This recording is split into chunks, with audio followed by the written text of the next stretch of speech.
আসসালামু আলাইকুম রহমতুল্লাহি অবরকাতুহ। সম্মানিত দর্শক, জুলাই আগস্ট বিপ্লবের পর যে একটা উদ্ভূত পরিস্থিতি তৈরি হলো এবং একটা সরকার গঠিত হলো, তখন অন্য সবাই না বললেও আমি বলেছি যে এই সময়টিতে তারেক রহমান সাহেবের দেশে আসাটা নিরাপদ নয়। আমার তখন এটা মনে হয়েছে এবং আমার তখন ভয় হচ্ছিল। আজকে এই গত 10 মাসে যা হয়েছে, তো এগুলো যে হবে, এরকম একটা পরিস্থিতি হবে, সেটা আমি প্রথম দিন থেকেই আতঙ্কিত ছিলাম এই বিষয় নিয়ে। এবং যখন সেই জুলাই মাসের 10 তারিখ 12 তারিখে আমি কিছু কথা বলা শুরু করলাম জামাত সম্পর্কে, বিএনপি সম্পর্কে, বিএনপির চাঁদাবাজি সম্পর্কে, তারপরে জামাতের কর্মকাণ্ড সম্পর্কে, তারপর ডক্টর মোহাম্মদ ইউনূসের কোনো ভবিষ্যৎ নেই, সে ভালো করতে পারবে না, একেবারে 3-4 দিনের মাথায়, উনি শপথ নেওয়ার 3-4 দিনের মাথায়। তখন যারা শান্তিপ্রিয় মানুষ, তারা সবাই আমাকে অশান্তির একটা দূত হিসেবে মনে করলেন যে এই ভদ্রলোক সেই যাকে বলা হয় সব কিছুর মধ্যে নেতিবাচক খুঁজে বেড়ায়। অনেকে গালাগাল শুরু করলেন যারা আমাকে দীর্ঘদিন ভালোবাসতেন, আমাকে অনেকটা পীরের মতো মান্য করতেন। এরকম অনেক লোক অকথ্য ভাষায় আমাকে নিয়ে ভিডিও বানালো, গালাগাল দিল। এখন দেখা গেল যে যে কাজগুলো তারা করেছে, অর্থাৎ আমি প্রতিবাদ করেছি বা আমি বলেছি যে এরকম হতে পারে, এটা ছিল আগস্ট মাসের একেবারে 10 তারিখ থেকে। কিন্তু সেপ্টেম্বর অক্টোবর মাস থেকে যখন এই পরিস্থিতি শুরু হয়ে গেল, আমি যেগুলো আশঙ্কা করছিলাম, তখন যারা আমাকে গালাগালি করতেন তারা কিন্তু এখন চুপ হয়ে গেছেন। তারা মানে ইতিমধ্যে তাদের যে পক্ষ, সেই পক্ষ তারা অনেকে ত্যাগ করেছেন। যারা জামাতের ছিলেন তারা জামাতে নেই, যারা ডক্টর মোহাম্মদ ইউনূসের ছিলেন তারা ডক্টর মোহাম্মদ ইউনূসের নেই, যারা বিএনপির কট্টর সমর্থক ছিলেন সোশ্যাল মিডিয়াতে, তারা বিএনপিকে এখন আর সমর্থন করছেন না। তো এই অবস্থাতে প্রায় প্রতিদিনই আনএক্সপেক্টেড, অপ্রত্যাশিত ঘটনা ঘটে যাচ্ছে। তো এখন যে সকল অপ্রত্যাশিত ঘটনা ঘটছে, তার মধ্যে সবচাইতে যে বিপজ্জনক ঘটনা পুরো বাংলাদেশকে তটস্থ করে রেখেছে, সেটা হলো বিএনপি, জামাত এবং এনসিপি, এই তিনটি রাজনৈতিক শক্তি। তারা যে যেখানে পারছেন, যাদের শক্তি সামর্থ্য আছেন, তারা সেই জায়গাতে নিয়ন্ত্রণ প্রতিষ্ঠা করতে গিয়ে জনগণের উপর অত্যাচার করছেন অথবা নিজেরা মারামারি করছেন। যেমন দেখা গেল এনসিপির একটা গ্রুপ, জামাতের একটা গ্রুপ, বিএনপির একটা গ্রুপ প্রভাব বিস্তার করার চেষ্টা করছেন, তাদের কাউন্টার গ্রুপটা বাধা দেওয়ার চেষ্টা করছেন এবং এগুলো নিয়ে বহিষ্কার, মারামারি, হানাহানি, এমনকি খুন খারাপি পর্যন্ত ঘটে যাচ্ছে।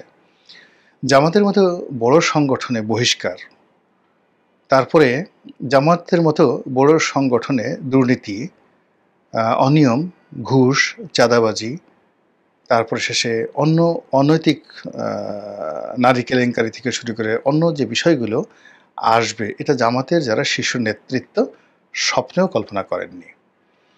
2 নম্বর হলো যে বিএনপির মধ্যে ভাতৃঘাতী সংঘর্ষ, তারপরে দলীয় ক্রন্দল, এরপর চাঁদাবাজি, নিয়োগ, বদলি, দুর্নীতি, অনিয়ম, প্রভাব বিস্তার, টেন্ডারবাজি, যা কিছু হচ্ছে, এর মানে হাজার না লাখ ভাগের 1 ভাগও বিএনপির যারা নেতৃত্ব তারা নিয়ন্ত্রণ করতে পারছে না। যারা বিএনপির ভালো মানুষ, এখন কেন্দ্রীয় অফিস বলেন, বিভাগীয় নেতৃত্ব বলেন, উপজেলা নেতৃত্ব বলেন, কেউ পারছেন না। এখানে যে যার মতো করে চালাচ্ছেন এবং সবাই বলার চেষ্টা করছেন যে এখন তারেক রহমান সাহেবের যে উপস্থিতি, এটি বিএনপিকে নিয়ন্ত্রণ করার জন্য বা বিএনপিকে উজ্জীবিত করার জন্য বা বিএনপিকে শৃঙ্খলাবদ্ধ করার জন্য খুবই বেশি গুরুত্বপূর্ণ এবং এটা ছাড়া এই মুহূর্তে সম্ভব নয়।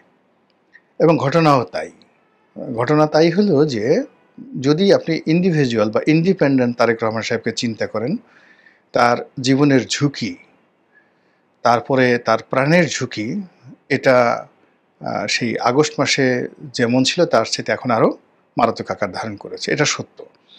কিন্তু এই মুহূর্তে বাংলাদেশে তার যে প্রয়োজনীয়তা, সেটা আগস্ট মাসে তার যে প্রয়োজনীয়তা ছিল বাংলাদেশে, তার চেয়ে কোটি কোটি গুণ বেড়ে গেছে। কাজেই তার জীবনের চাইতেও দেশের প্রয়োজনটা এই মুহূর্তে খুব বেশি হয়ে পড়েছে, বিশেষ করে তার দলকে নিয়ন্ত্রণ করার জন্য। এখন তিনি যদি বাংলাদেশে থাকতেন, তিনি যদি সারা বাংলাদেশ ভ্রমণ করতেন, জনগণের সঙ্গে কথা শুনতেন এবং তার দলের যে সকল মন্দ মানুষ, লাঠিয়াল বাহিনী, দুর্নীতিবাজ, তিনি যদি তাদেরকে শাসন করতে পারতেন, তাহলেই বিএনপির জন্য একটা ভালো সময় আগামীর আশা করা যেত। কিন্তু এখন যে অবস্থা চলছে, এই অবস্থা যদি মোটামুটি মাসখানেক চলতে থাকে, তখন জনাব তারেক রহমান সাহেবের ফিরে আসা, তার ইমেজ, কিংবা তাকে যেভাবে বলা হচ্ছে ভবিষ্যৎ প্রধানমন্ত্রী, দেশনায়ক, এসব তো একেবারেই অসম্ভব একটা বিষয়ে পরিণত হয়ে যাবে। অধিকান্ত বেগম খালেদা জিয়ার যে ভাবমূর্তি, এটাও ধরে রাখা যাবে না। বিএনপি যে সকল শীর্ষ নেতৃবৃন্দ, ধরেন 10-12 যারা আছেন, এই 10-12 জনের মধ্যে সেই 15 দিন আগে যারা কথা বলতেন, আপনি দেখবেন যে গয়েশ্বর বাবু চুপ হয়ে গেছেন, মির্জা আব্বাস চুপ হয়ে গেছেন, মির্জা ফখরুল সাহেব চুপ হয়ে গেছেন, তারপর আরও অনেকে, তাদের কোনো অ্যাক্টিভিটিস নেই। হাল আমলে সালাউদ্দিন সাহেব কথাবার্তা বলতেন, তিনিও গত 3-4 দিন ধরে তেমন কথাবার্তা তিনি বলছেন না।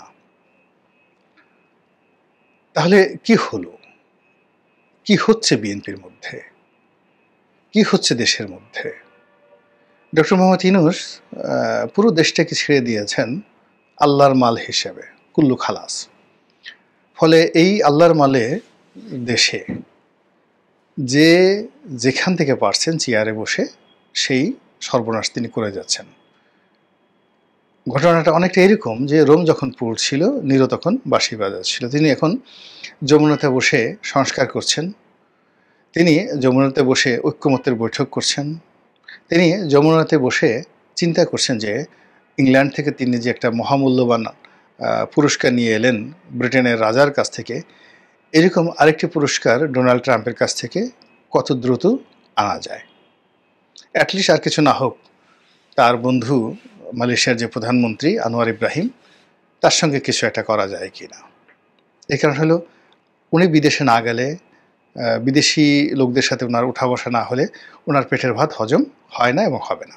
ঠিক এরকম একটা অবস্থায় তিনি পুরো দেশটাকে আল্লাহর মাল রূপে ছেড়ে দিয়েছেন। আর এই সুযোগ নিয়ে আপনি এই ঢাকা শহর থেকে শুরু করে সারা বাংলাদেশ সূর্য ডোবার সঙ্গে সঙ্গে একটি ভয়াবহ ভূমিতে পরিণত হচ্ছে, রীতিমতো জঙ্গলে পরিণত হচ্ছে।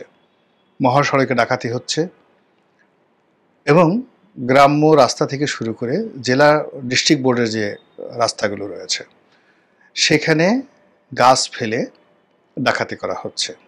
ডাকাতির সঙ্গে সঙ্গে ঘুষ, দুর্নীতি, মামলা, সব কিছু চলছে।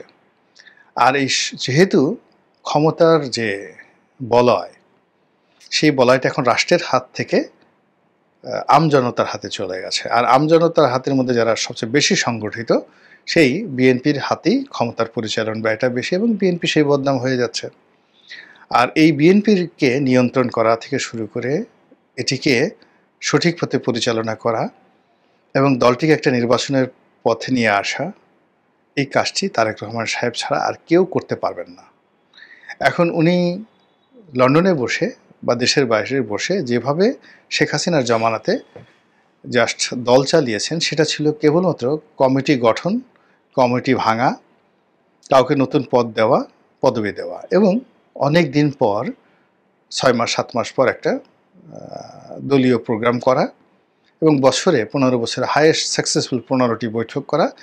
আর সেই অনুষ্ঠানটি করার পরে, সমাবেশ করার পরে শেখ হাসিনার জমানাতে দলীয় নেতাকর্মীদের উপর যে জুলুম, অত্যাচার, মামলা মোকদ্দমা চলত, আবার 6 মাস কোনো খোঁজখবর নেই। এই 6 মাস দেখা গেল রুহুল কবির রিজভী সাহেব ওই অফিসে একা বসে থাকতেন, 4-5 জন লোক তার সাথে থাকতো। তো সেই যে জায়গা, সেটা তিনি লন্ডনে বসে এইভাবে করতেন। কিন্তু এখন তো সেটা না, এখন তো ক্ষমতা তার দলের হাতে।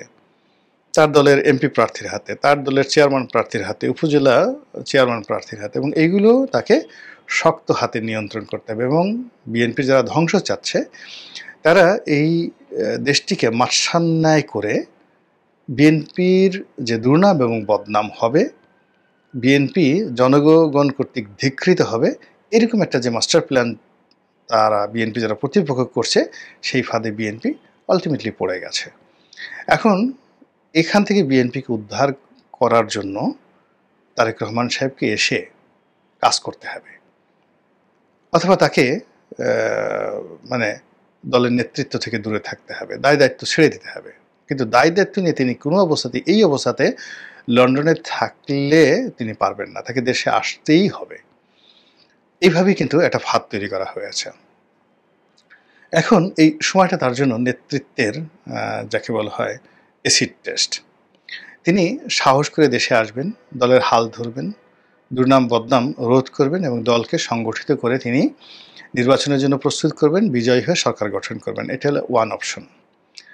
আর দ্বিতীয় অপশন হলো তিনি যেখানে আছেন সেখানে থাকবেন, তার দল যা কিছু করছে তাই সেভাবে করবে, এবং এটা অটোমেটিক্যালি মানে স্বয়ংক্রিয়ভাবে তাকে যে পরিণতির দিকে নিয়ে যায় তিনি সেই পরিণতি গ্রহণ করবেন। কিন্তু বাংলাদেশে এখন এই যে দল আন্দোলন করে, লড়াই করে, সংগ্রাম করে ডক্টর মোহাম্মদ ইউনূসের কাছ থেকে নির্বাচন আদায় করে, তারপর শেষে সেই নির্বাচনে বিজয়ী হয়ে, তারপর শেষে একটা সরকার গঠন করে সেই সরকারের তারেক রহমান সাহেব প্রধানমন্ত্রী হবেন, এবং প্রধানমন্ত্রী হিসেবে তিনি বাংলাদেশের ঢাকা এয়ারপোর্টে আসবেন, 20 লক্ষ লোক তাকে রিসিভ করবে। এটা শুয়ের পিছন দিয়ে একটা উট ঢোকা যতটা কঠিন, তার চেয়ে অসম্ভব একটা বিষয়, সম্ভবই না এটা। কিন্তু পরিস্থিতি এই পর্যায়ে চলে গেছে, ফলে ওনাকে দল টিকাতে হলে, প্রধানমন্ত্রী হতে হলে, বাঁচাতে হলে ওনাকে আসতেই হবে। There is no way. এখন সমস্যাটা হলো তিনি হয়তো আসার কথা চিন্তা ভাবনা করছেন, তার দলও আসার কথা চিন্তা ভাবনা করছে, কিন্তু তাকে ভয় দেখানো হচ্ছে। এবং যারা ভয় দেখাচ্ছেন যে তিনি যদি আসেন তিনি অ্যাসাসিনেটেড হতে পারেন, অর্থাৎ তাকে মেরে ফেলা হতে পারে, তার প্রতি আঘাত আসতে পারে, জন এফ কেনেডির মতো তাকে গুলি করা হতে পারে, তার প্রতি বোমা নিক্ষেপ করাটা হতে পারে বেনজির ভুট্টোর মতো, এবং তিনি শেষ হয়ে যাবেন। এই কথাগুলো অহরহ বিভিন্ন মাধ্যম থেকে বলা হচ্ছে, মূলত তাকে যাকে বলা হয় বাংলাদেশে আসা থেকে বিরত রাখার জন্য। এবং তিনি যদি না আসেন, এই মুহূর্তে বিএনপির তো অন্য কোনো নেতৃত্ব নেই যার কমান্ডে পুরো বিএনপি চলে। এই মুহূর্তে বিএনপির অন্য কোনো বিকল্প নেই, তারেক রহমানের বিকল্প নেই, যে কিনা এই দলটা চালাতে পারে।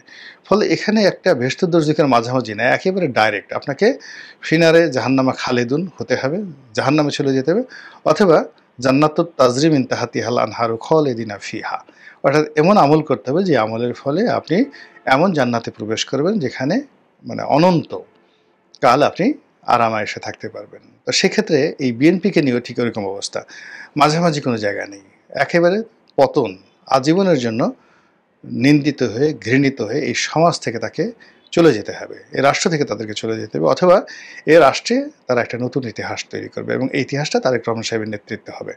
এবং সেখানে তার ঝুঁকি থাকবে, ভয় থাকবে, তার প্রতি আক্রমণ থাকবে, এবং এটা মোকাবেলা করার মধ্যেই তো তার নেতৃত্ব। তিনি সেটা মোকাবেলা করতে পারলেই তার সাহসিকতা প্রমাণিত হবে। তিনি সেটা করতে পারলেই তিনি যে শহীদ প্রেসিডেন্ট জিয়াউর রহমান সাহেবের ছেলে, এটি উত্তরাধিকার সূত্রে তিনি পিতার যে লিগেসি, ঐতিহ্য, এটা তিনি ক্লেম করতে পারেন। আদারওয়াইজ এটা হবে না। এখন জিয়াউর রহমান সাহেবের বন্ধু তালিকার মধ্যে একজন দুর্নীতিবাদ ছিল না। জিয়াউর রহমানের বন্ধু তালিকার মধ্যে যারা তার ফ্রেন্ড ছিল, আত্মীয় স্বজন ছিল, কারো বিরুদ্ধে কোনো রকম অনৈতিক চরিত্রহীনতার যে লক্ষণ ছিল না। কোনো বোকা, অশিক্ষিত, বর্বর, গুন্ডা, মাস্তানের সঙ্গে জিয়াউর রহমানের কোনো দিন বন্ধুত্ব ছিল না। জিয়াউর রহমান সাহেব পরিমিত খেতেন, বিলাসিতা করতেন না, পরিমিতভাবে খরচ করতেন, এবং পুরো তার চারিদিকটা তিনি নিয়ন্ত্রণ করতেন, ইনক্লুডিং তিনি যেভাবে তারেক রহমান সাহেবকে, যেভাবে আরাফাত রহমান কোকোকে, যেভাবে বেগম জিয়াকে তিনি শাসন করেছেন পরিবারের মুরব্বী রূপে। জিয়াউর রহমানের ছেলেকে যদি কন্ট্রোল করতে হয়, তাকে ঠিক সেম জিনিসটা করতে হবে। তার পরিবার ঠিক করতে হবে আগে, তার সার্কেলটাকে আগে বাদ দিতে হবে। যারা তাকে ব্যবহার করে হাওয়া ভবন গড়ে তুলেছিল, যারা তাকে মানে কেন্দ্র করে যে সকল দুর্নাম বদনামির মহা রেকর্ড তৈরি করেছিল 2001 থেকে 2006 পর্যন্ত, সেই লোকগুলো এই সময়টিতে বিএনপির অফিসের ধারের কাছে, বিএনপির কোনো কমিটিতে তারেক রহমান সাহেবের ধারের কাছে যদি থাকে, তাহলে তারেক রহমান সাহেবের কাঙ্ক্ষিত বিজয় আসবে না। তো এনিওয়ে, এখন এই যে তারেক রহমান সাহেবকে যে ভয় দেখানো হচ্ছে, এর মধ্যে কেবলমাত্র যে বিএনপি বিরোধী শক্তি আছে তা না, বিএনপির মধ্যেরও একটা শক্তি আছে যারা চাচ্ছেন যে তারেক রহমান সাহেব না আসুক। কারণ তারেক রহমান সাহেব যদি আসেন,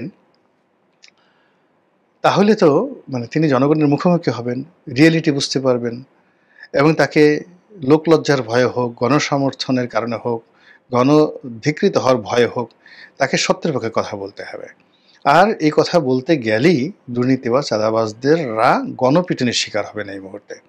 তারেক রহমান সাহেব যদি ধরেন একটা জেলার, উপজেলার বা একটা নির্বাচনী এলাকার, ধরেন আমার কথাই, আমার নিজেকে দিয়েই বলি, আমি যদি অন্যায় করে থাকি, তো আমার নির্বাচনী এলাকায় তিনি যদি ঘোষণা করে দিলেন যে গোলাম মোল্লা রনির সাথে আমার কোনো সম্পর্ক নেই, বিএনপির নাম নিয়ে যদি গোলাম মোল্লা রনি সেখানে যায়, কোনো কিছু করে, রনি এবং তার আত্মীয় স্বজন ঠ্যাং ভেঙে দেবেন, যেটা শেখ হাসিনা করতেন। তো আমার ঠ্যাং ভাঙতে তো জনগণের 1 মিনিট সময় লাগবে না। তারেক রহমান একটা হুকুম, এটা লন্ডনে বসে হবে না। তিনি যদি পটুয়াখালী সার্কিট হাউসে গিয়ে বা গলাচিপাতে গিয়ে বৈঠক করে যদি বলেন গোলাম মোল্লা রনির সাথে আমার কোনো সম্পর্ক নেই। আমি জানতে পেরেছি যে এই গত 6-7 মাসে সে গলাচিপাতে দুর্নীতি করেছে, 10 মিনিটের দুর্নীতি করেছে, অন্যায় করেছে, যেটার সঙ্গে বিএনপি একমত না, সে আমার মান সম্মান ডুবিয়েছে। আমি এই তার